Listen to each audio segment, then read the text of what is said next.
This is BBC Radio Wales.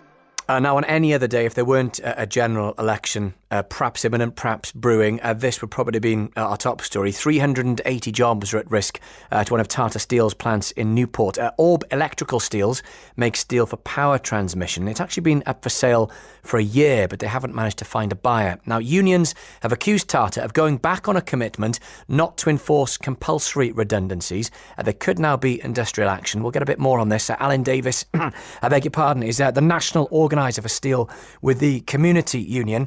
Alun, good to have you on the programme. Look, there seems to be a bit of a disagreement here. You think there was a commitment not to enforce compulsory redundancies. Tata seem to be saying they try not to enforce compulsory redundancies. No, there was an agreement between the unions and Tata that they would not have any redundancies until 2021. That was the agreement that we had. And after today's announcement, it just seems shocking that they've taken this stance. What can you do about it? There's a lot we can do about it, because what you might find is that other Tata plants might stand by the side of the Orb because they believe it is a viable future there. And it just needs a bit of investment from Tata. Our main aim is always to try and protect the plant itself. In 2001, the closure of Lamwo and Heavy End decimated Newport. We don't want to see that happen again with the total plant closure of the Orb. So it's how we deal with it. If the other plants stand by them because of the commitments we've got from Tata, or we thought we had with Tata, if they decide to renege on those, then that's going to put all the other plants thinking, well, what if this happens to us? And when you say stand by, what sort of form of action might stand by actually comprise? Industrial action is always our last choice. Yeah, we don't want to do it. For years and years, you've seen us stand by the steel industry, and that's what we will continue to do.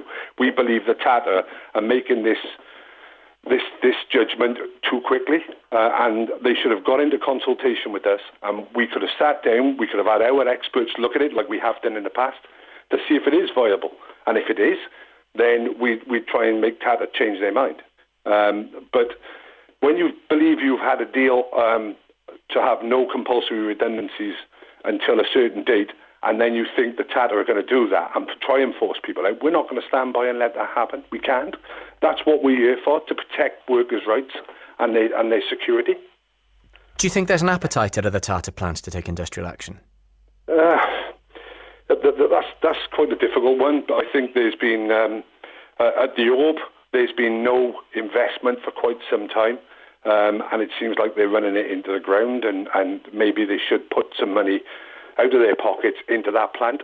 The other plants, it's hard to tell, to say, well, they're looking for industrial action. Like I said, it is a last resort. We would prefer to sit down and try and work this out to keep people in their areas in work. I just wonder if people have looked at this plant, Tata themselves saying it would need £50 million to bring it up to the standard it needs to be. No one's come in and bought it. Does that mean that perhaps, sad though it is, it might simply not be viable?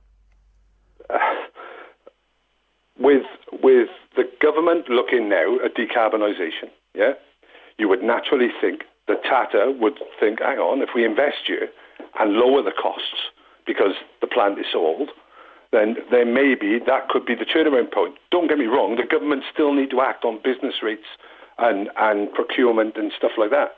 Because if the Orb does shut, then there is no other place in the UK to supply electrical steel. Okay. They have to buy from outside of the UK. Alun Davies, thank you. That's Alun Davies from the Community Union on those plans to close the Orb Electrical Steel as part of the Tata Group. 380 jobs at risk.